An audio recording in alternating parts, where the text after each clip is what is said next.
Hi, and welcome everybody to another edition of the Winner's Circle Sports Betting Podcast. I'm Ross Benjamin of RBWins.com. And like every Thursday, I'm joined by that handsome fellow on the other side of me, Mr. Doug Upstone of DocSports.com. Doug, how are you, my friend? I'm doing excellent, Ross. That's a number of just from a let's just say from a work standpoint, a lot of things are going well. So happy about that from work. And then here we've actually got rain, so that's been good. And the temperature's a little bit lower, more humid for sure. But so yeah, that and of course what football. I mean, we got preseason week one NFL football coming up this weekend.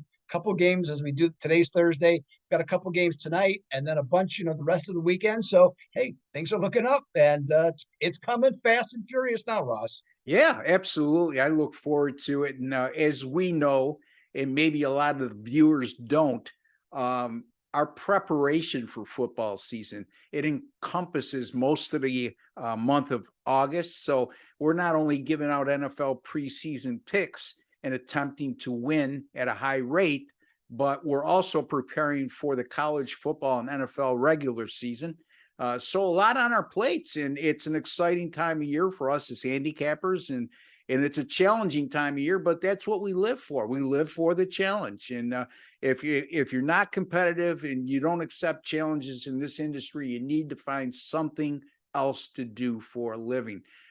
Doug, you had some interesting thoughts. Me and you were discussing off air. You read an article from a gentleman and used to be with Covers and now with ESPN. And why don't you share that with the folks? Because I found it very intriguing. Sure. The guy's name is David Perdome. He was, like I said, with Covers a number of years and did a great job with them. And it was hired away by ESPN. And so he's their lead feature writer. He's not giving out picks or anything like that. He's covering the industry. Okay. So he's got a different take. And I have to admit, from a personal standpoint, I always find that type of reading fascinating to me because you like to know what's going on in the business. And he interviews a lot of different people, gets quotes. So it's really good. And what he talked about in his most recent one, and you can find it at ESPN for sure if you'd like to read it yourself, is the about how the change in sports betting is starting to occur. And I'm sure anybody of any age that's watching this knows this and have seen it, that player props have just exploded. Okay. And, I guess it kind of goes back to where it really started was several years ago with the Super Bowl, when the different sports books started putting out 200 or 300 of those. And then it just has continued to grow to where pretty much on a weekly basis now, you see a ton of props and with the explosion of TV shows or things on the internet, and more people are picking fewer games but still offering free picks or whatever, for people. And so there's a bit of a transition, and that the marketplace, as everyone generally I think understands, is 21 to 35. Okay, and it's the new better that's coming into play, and it's going to be the better that's going to take over. Okay, eventually. So they grew up playing fantasy sports. Okay, all along the way, and whether they bet, joined the different leagues to play, or they did it with friends, and it's just so it's coming, or I guess you'd say it's here, and it's likely only to get bigger. And then there's a lot of people that he interviewed that they believe that at some point it will overtake the traditional betting of teams. Now, I'm not saying that's my opinion. That's what was put out there. So, so what do you think about some of that stuff I just said, Ross? Yeah, well, I mean, I had this discussion. I'm a handicapper over at sportsmemo.com, and they do a fabulous job there. Johnny Detroit, who runs that site, and Wager Talk Media, which we are sister sites. I mentioned this to him because I had noticed when looking at the daily leaderboards and the 3-day leaderboard and the week leaderboard and the 30-day leaderboards, Doug, a lot of volume handicappers being near the top. And that's fine and dandy, but I mentioned, John, it doesn't lend itself to credibility to the site when you have a guy that's giving out 15 picks a day, and various guys like that are always at the top of the leaderboards. What happens if somebody invests in them long term, and this guy comes out of the chute and has 4 bad days in a row, and now the customer can't operate anymore because he's out of money? And he said, Ross, let me tell you, he says most of these picks from these volume handicappers are from the young guys that are into the props. And when speaking with the sports books that we deal with on a daily basis, again, I'm paraphrasing Johnny Detroit. It's become more and more popular amongst the young crowd in that age parameter that Doug just alluded to. So, think about it too, Doug. I was thinking as you were speaking, and I'm curious to hear your thoughts. A lot of these guys, like you just said, grew up in the fantasy age, and now with the sports books offering it on a daily basis, and as opposed to just during the Super Bowl, which we were used to over the years. The daily fantasy in the NFL, for example, you need to choose 9 players. And there's various times that you have 5 players you really like, and then you're really scratching this, trying to find an additional 4, and then under the salary cap provisions that are provided during those contests.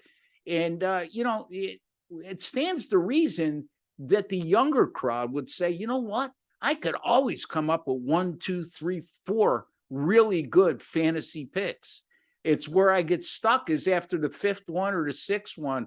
And now, if they don't put any salary cap provisions on me, I could come up with 7 or 8 good plays on a daily basis. So I don't know, maybe there's a correlation between that mindset and what you alluded to is they grew up in the fantasy age and now it's being offered at the sports books on a daily basis. What's your thoughts there? Yeah, I mean, everything you just said, I agree with. It's just they're more comfortable in that world. Yeah. I guess Yeah. maybe that's a better way to put it. And because I don't know about you, Ross. I mean, it's not that we don't know the players on the teams, because obviously we do. Yeah. But if you ask me about any number, and I've had discussion with many people in the past, is that you ask me about the individual aspects of some of the players. I mean, I know who the players are, but I know more about the team than I do about the players, Yeah. Specifically. So that's one huge fundamental difference. And with these other people that they've grown up and, I mean, I've run a fantasy league for a long time. Let's put it that way.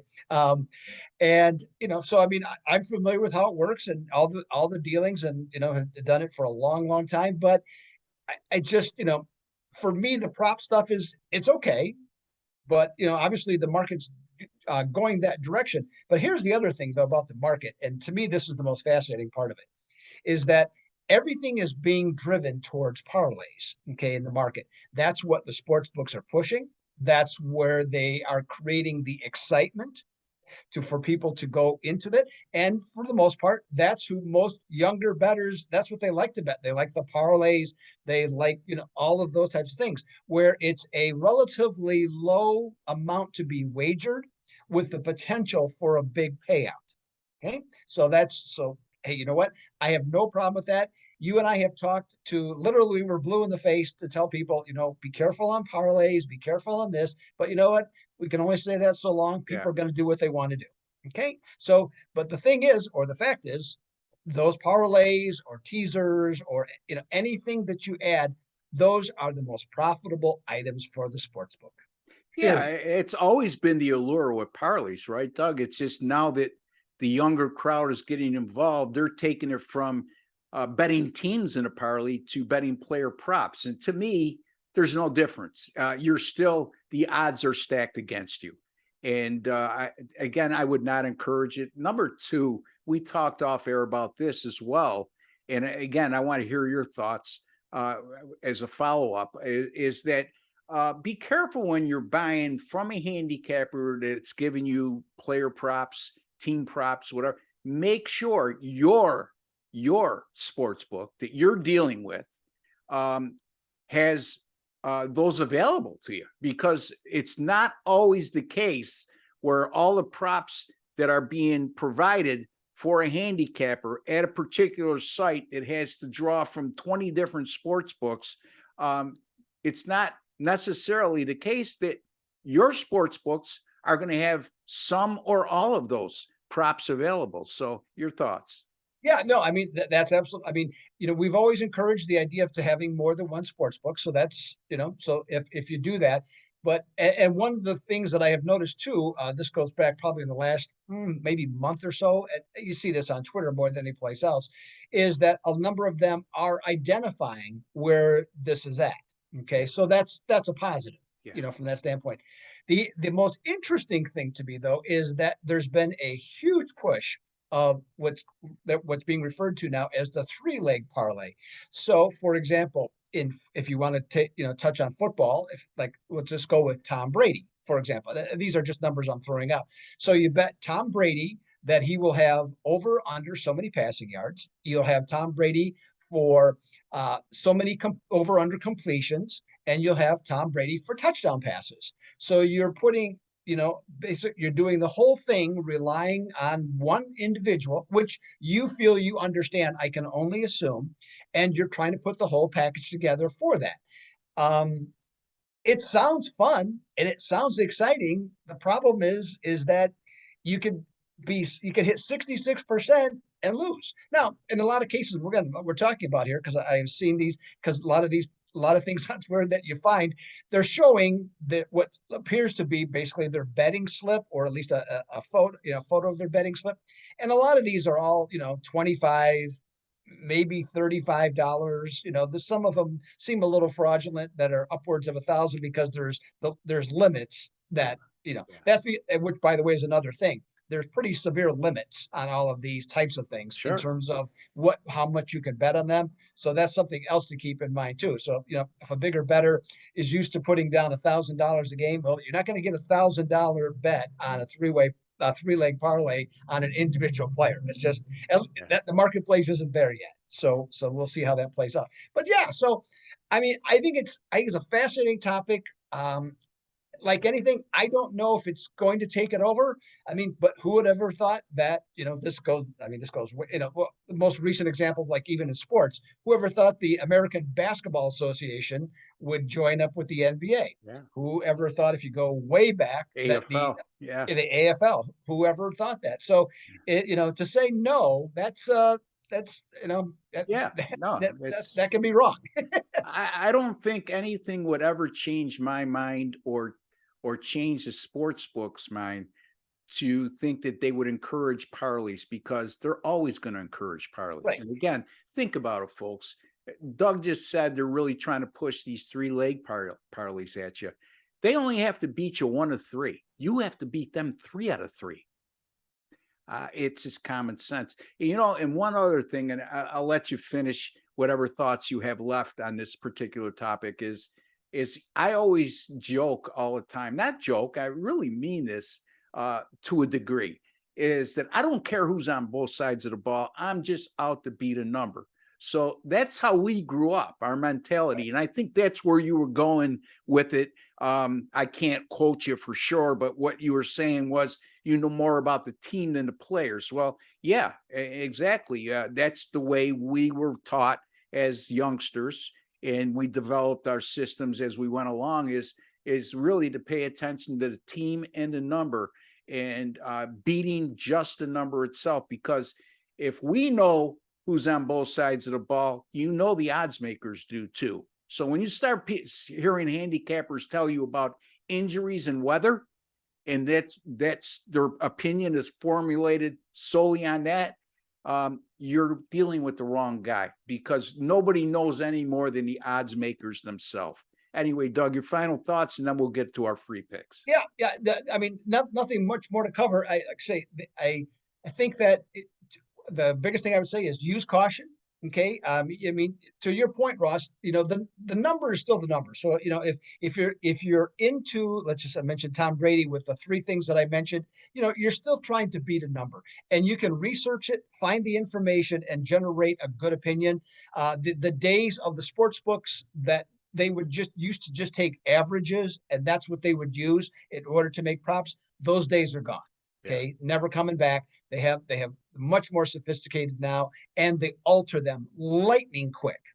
That's another thing that's, I mean, they change everything lightning quick, but this is also true of the props. You used to be able to get some soft numbers on some props before, not anymore. Those days are gone. So it's a like I say, it's a really interesting development in the sports betting, which is not bad.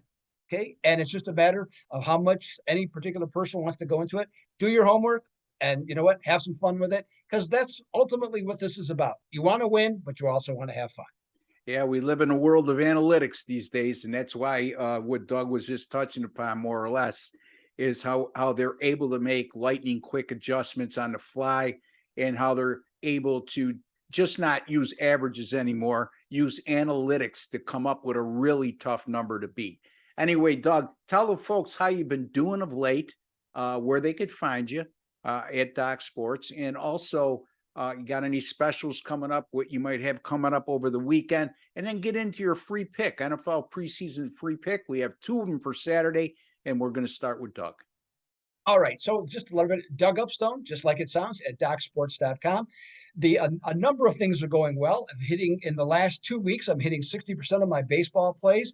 And among them, I have hit 2 6-unit and a 7-unit play, which are two of the highest rated plays I can have in Major League Baseball. So the season for me is going well now. Okay. So Beautiful. I talked about it, had some struggles, good portion of the season, but things have kind of come together for now. And so looking just to continue to roll it. Like I said, I think a couple of weeks ago, looking for a strong finish, and I'm on my way to be able to do that there. Canadian football continues to do well. We have that. We're going to be talking about, well, I'll mention first, it's already started, but golf has just been smoking hot in golf. 3 straight winning weeks, 5 of the last 6. Wow. It's been really a lot of fun with golf here as we wind down. We got 3 tournaments left. And so it's going to end up being a real nice year. And preseason football. I mentioned this last week that I've hit a high percentage. I went back and looked exactly what it was. So since 2008, I'm 68 and 47. That's 59.1% in the preseason football. So I have a long track record of success and looking to continue it starting this weekend and for the next 3 weeks and make it all happen. So enough about me. Let's give you something that you want to hear about, which is a free pick. Game that I'm looking at is Denver and Dallas. That's going to be Saturday night at 9 o'clock. At 9 o'clock Eastern. I did not look to see if that's going to be on television. I don't believe so, other than maybe the NFL Network possibly, but I actually didn't even look at that. But so the Dallas Cowboys are going to be a mile high in Denver and see what the two teams going to bring to the table. As is the case, both teams are going to not play the vast majority or any of their starters. If they play, they'll see very little action. Not unusual. So what do you have to do? You have to look at backups. You have to look at the backup quarterbacks, and you have to try and understand what the coaches are looking to do. On paper, despite losing a number of really good players and quality players, the Dallas Cowboys still, I believe, have not far greater. They have somewhat greater overall depth than the Denver Broncos. But the other thing I look at, this is a game Denver wants to win. And the reason I say that is because all first-year coaches want to set the right tone. And so Nathaniel Hackett, he's coming in here. He's at home for the new fans and the new ownership group that's taken over. And they want to win games. Get that culture going right now. Dallas, as we have known for years, this goes back to Tom Landry's first days.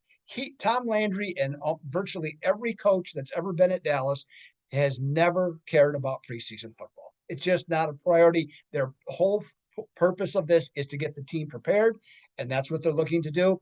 I look at the Dallas with this long history of non-caring, and this is particularly so away from home, where they are 11 and 24 against the spread in non-conference road games. Even though the number's gone from 2.5 to 3, Ross, I'm still back in Denver to cover the spread and get the job done on Saturday night. Sounds good to me. So Doug Upstone likes the Denver Broncos over the Dallas Cowboys on Saturday night. Yeah, you know what? I'm going to predict right now that Nathaniel Hackett's going to be a monumental failure. I've had experience with him in Western New York as an offensive coordinator here. He's a loose cannon at times. And I'm not sure that's the guy you want is going to get the most out of his players. But that's just my personal feeling.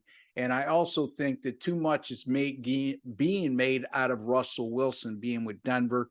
That's a tough division, number one. Number two, he's not going to have the weapons he had in Seattle on the outside with Denver, especially with Tim Patrick going down for the year.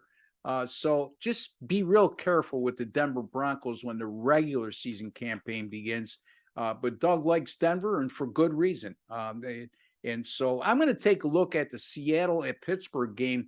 Two head coaches that have been around a long time, Doug, and I put a lot of emphasis during NFL preseason action on head coaches. For example, not to get off track of the game I'm covering, but a guy like John Harbaugh with Baltimore. He's had 40-11 straight up since he's took over as the Ravens head coach, and something like 37-13 or some crazy number against the spread since he's been there. As a matter of fact, the Ravens since 2016, 20-0 straight up, 18-1-1 against the spread. All right, so getting back to this game right now, Pittsburgh is a 3-point favorite and the total's 36. On top of looking at two head coaches in Pete Carroll and Mike Tomlin that have a long resume and at their particular stops right now, being Seattle and Pittsburgh, there's some interesting quarterback battles going on. Right now, Mitchell Trubisky and Mason Rudolph and Kenny Pickett in a three-way battle. I would like to say it's a two-way battle because I think they saw enough of Mason Rudolph over the years. I think he's an adequate backup, but he's not going to take you to the promised land. I do like Mitchell Trubisky. And remember, on a Bears team that wasn't really loaded and did not have a good offensive line, this guy did take them to a division championship in the NFC North one year. And Kenny Pickett, the jury's still out. I'm not quite as high on him as other people. But having said that, anytime you get a quarterback battle like that, quarterback depth of that nature, teams are going to push the envelope offensively because somebody has to win the job. And how are you going to win the job? Not necessarily on the practice field, but how you do when the pads come on and against another team. Seattle, same thing. Look at Geno Smith, Drew Lock, Jacob Eason. Not exactly household names, not exactly quarterbacks that you think of that are going to take you to the playoffs. But having said that, it's still a competition. Somebody's going to win that job, and somebody has to put their best foot forward. And I believe that Pete Carroll is going to give each one the opportunity, mainly Geno Smith and Drew Lock, the opportunity to win the job. Right now, Geno Smith is a front runner. Good luck with that when it comes to regular season action. But I would say during the preseason, Doug, we've discussed this before, it's a whole different animal. Seattle, 10-3 to the under in their last 13 games under Pete Carroll. However, this line opened up at 33.5 and went to 36, and I think for good reason.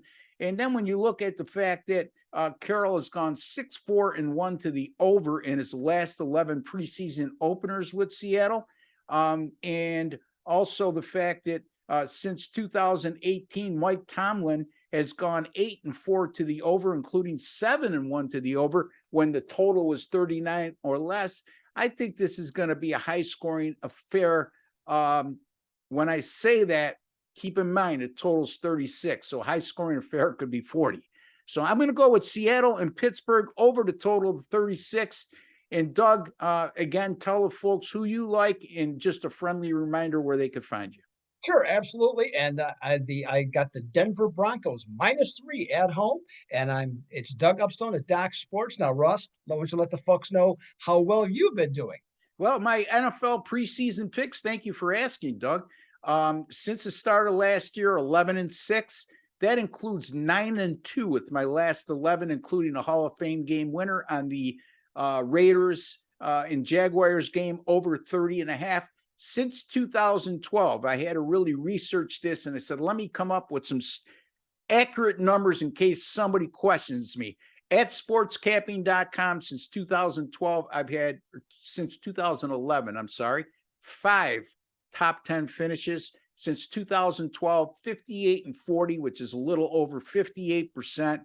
So when people tell you they can't win during the preseason, you heard Doug's record, 59 point something percent. You hear mine, 58 point something percent. That's not 1 year. That's over 10, 11, 12 years, folks. We know what we're doing at this time of year. So you want to take a look at both of us. Doug over at DocSports.com. My site, rbwins.com. That's rbwins.com. Until the next time, for Doug Upstone and Ross Benjamin, we like to wish each and every one of you all the very best. Take care and God bless, folks.